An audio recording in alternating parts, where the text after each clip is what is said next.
La rébellion commence. La rébellion commence. La population manifeste aujourd'hui pour quitter Guissa.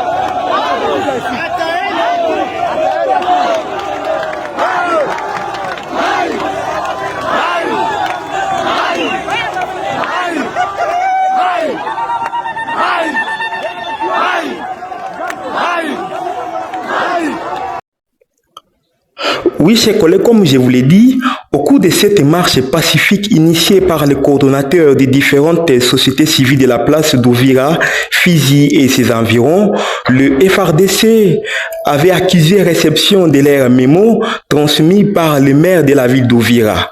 Et contrairement aux informations qui circulent dans les toiles des réseaux sociaux, le FRDC précise l'opinion d'un bilan d'un enfant succombé suite à ces désordres ayant été touché par une balle, 9 personnes blessées, dont 4 militaires de FRDC et 5 civils.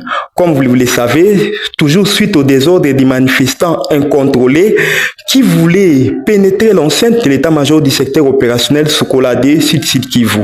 Aussi, le FRDC ont déploré une chose dont un manifestant a été surpris avec une grenade pendant que les autres étaient en train de manifester pacifiquement. Au fur et à mesure de l'évolution de la situation sur le terrain, d'autres informations supplémentaires vous seront données. Pour l'instant, il y a un calme précaire qui s'observe déjà dans la ville. Face à cette situation, les forces armées de la République démocratique du Congo appellent la population au calme, à ne pas céder à la panique malgré la désinformation par les réseaux sociaux des ennemis déstabilisateurs. Là, je cite les M23 AFC, Twirwaneho, Red Tabara, Ngumino, soutenus par l'armée rwandaise, comme vous le savez. Cet appel au calme vise à préserver la cohésion nationale dans un contexte où la guerre de l'information est devenue un champ de bataille à part entière. Voilà un peu ce que je peux parler, conscientiser à la population. Nous avons un seul ennemi commun qui est le M23.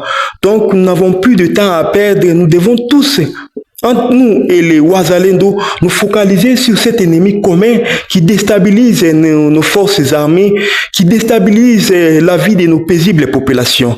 Je vous remercie. Représentés, ce sont les Makanaki, ce sont les qui. Vous demandez à Makanaki d'aller dans une réunion et te dit Jeshi aenda ke réunion. C'est-à-dire quoi? Jeshi aenda ke réunion na planifié kavita namna gani? Na kufanya briefing, ufanya ke briefing. Kuparade yako Makanaki unasumulia kana bajeshi kuparade. Aufanya ke briefing, au briefa ke basoda yako, tutaenda hivi, tutafanya hivi, operation ni hivi. Parce que jeshi aenda ke réunion, uko na jita général. Général ni grade ya politicien. Général haiko sous-officier, c'est un nouveau c'est ni étape nyingine ya kiofficier. Donc kama banasema leo kuko mkutano banaume banapaswa ikala kusumulia, Makanaki unapaswa ikala na bengine. Autre chose. Vous dites que le président doit le remplacer. Si le président accepte à ses caprices, d'office le Wazalendo doivent dicter ce qui doit se passer à Uvira. Si le président, ça c'est la première des choses. Secondement, si le président accepte ses caprices de Wazalendo, cela veut dire que il reconnaît que les Banyamulenge ne font plus partie de ces contrées-là. C'est-à-dire qu'on va commencer à chasser tous les Banyamulenge. Est-ce que c'est une guerre entre les Banyamulenge et la population locale, ou bien c'est une guerre entre des gens qui sont en train de revendiquer des choses dans l'alliance AFC bar M23 et ceux qui ne comprennent pas les revendications? Si vous voulez que la guerre change, qu'elle devienne une guerre de Tutsi ou bien de Banyamulenge et la population et les Bafulero et les Bavira, alors ça c'est une autre chose. Et vous ne devez pas emporter tout le monde dans cette histoire. Cela veut dire que ça devient une guerre tribale et le président doit s'imposer, le gouvernement congolais doit s'imposer et on doit frapper et les Wazalendo et qui font de tout ça, puisqu'on n'est pas en guerre tribale ici, ce sont des questions politiques. Par contre, les Wazalendo qui sont là, plutôt les Banyamulenge vont continuer à se sentir mal à l'aise et ils vont se dire qu'ils s'abritent. Vous donnez encore raison à Kagame qui est en train de dire qu'il y a des gens qui sont de l'autre côté de la frontière, qui revendiquent des choses par rapport à leur origine. À Uvira, vous venez de le déclarer ouvertement. Bon, si le général rentrait, cela veut dire que Uvira ne sera plus jamais fréquenté par les Banyamulenge, selon vous. Et alors, Félix qui est en train de dire au niveau international que les Banyamulenge n'ont pas de problème au niveau local. Vous, les Wazalendo, vous rendez service à Félix ou bien vous contredisez Félix? Bon, et si vous êtes des gens qui sont en train de collaborer avec Félix, que vous êtes de la patrie, cela veut dire pour vous, les Wazalendo, il n'y aura jamais de la place pour les Banyamulenge dans les territoires de d'Uvira, si je peux appeler comme ça, dans la cité d'Uvira ainsi que partout. Et qui habite le haut plateau? À un certain moment, les gens doivent se mettre sur terre et réfléchir. Tout ceci, c'est la mauvaise politique de certains Bitakura qui sont descendus, inculquer à Félix des choses qu'il ne comprenait pas. Tout ceci, c'est de la mauvaise compréhension. Je vais vous poser des questions, vous les Wazalendo, mes frères. Savez-vous, celui qui est le ministre des infrastructures en RDC, je pense qu'on ne l'a pas encore changé, c'est Guissaro. Guissaro, c'est un Banyamulenge. Donc, vous voulez dire que les Banyamulenge dont chez eux c'est au plateau, ils ne doivent plus vivre dans ces contrées-là, ils doivent rentrer chez eux, ça va être désormais à Kinshasa. Donc, vous voulez une autre guerre. Vous ne comprenez pas.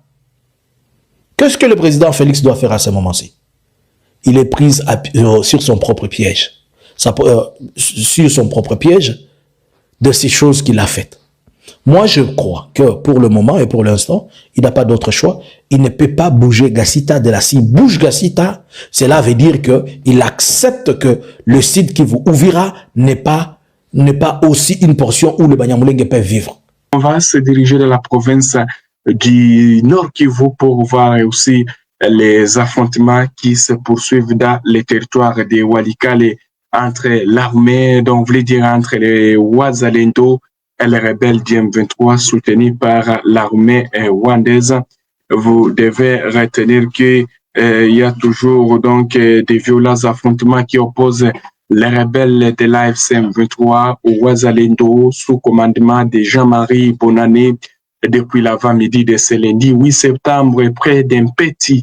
Là, nous sommes dans le groupement Kisimba, territoire de Walikale, au nord Kivu. Selon des sources sécuritaires, les combats se déroulent à Malemo, Pati et Bibwe, où les patriotes Wazalendo dirigés par Jean-Marie Bonane ont lancé des attaques simultanées dans le but de prendre le contrôle de ces agglomérations occupées par les rebelles du M23 soutenus par l'armée rwandaise. Pour l'instant, des détonations d'armes lourdes et légères sont entendues dans la zone. Des combats rapportent plusieurs sources à Pinga. Pour rappel, la zone autour de Penti est toujours contrôlée par les rebelles du M23 soutenus par l'armée rwandaise. Depuis 5 mois, les résistants Wazalendo tentent de reprendre le contrôle pour éviter donc éloigner les dangers de l'agglomération de Pinga, cher téléspectateurs d'Afro Info de 143. Vous devez retenir que les rebelles du M23 chercheraient toujours à viser l'agglomération de Pinga qui reste entre les mains des forces armées de la République démocratique du Congo.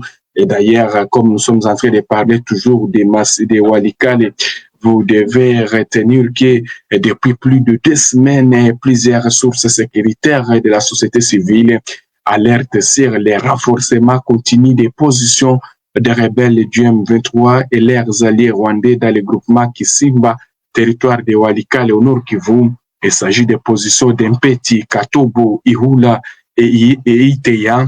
Selon ces sources, l'objectif est de lancer un assaut sur la cité stratégique de Pinga où la rébellion vise à éteindre son influence.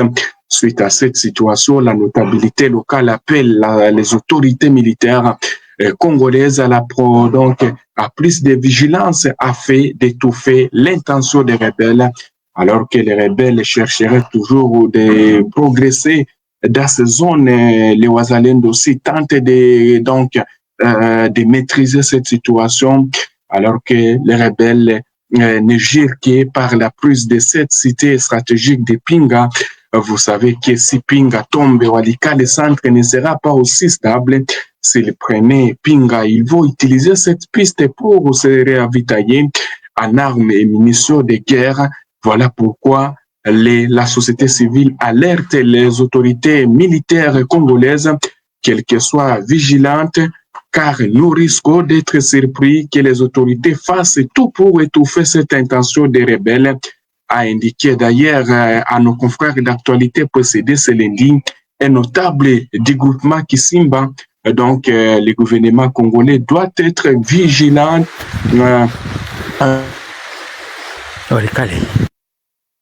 Belgien 23 déjà qui se concentre dans cette partie du groupement de Kisimba en vue de lancer les offensives pour contrôler la cité de Pinga.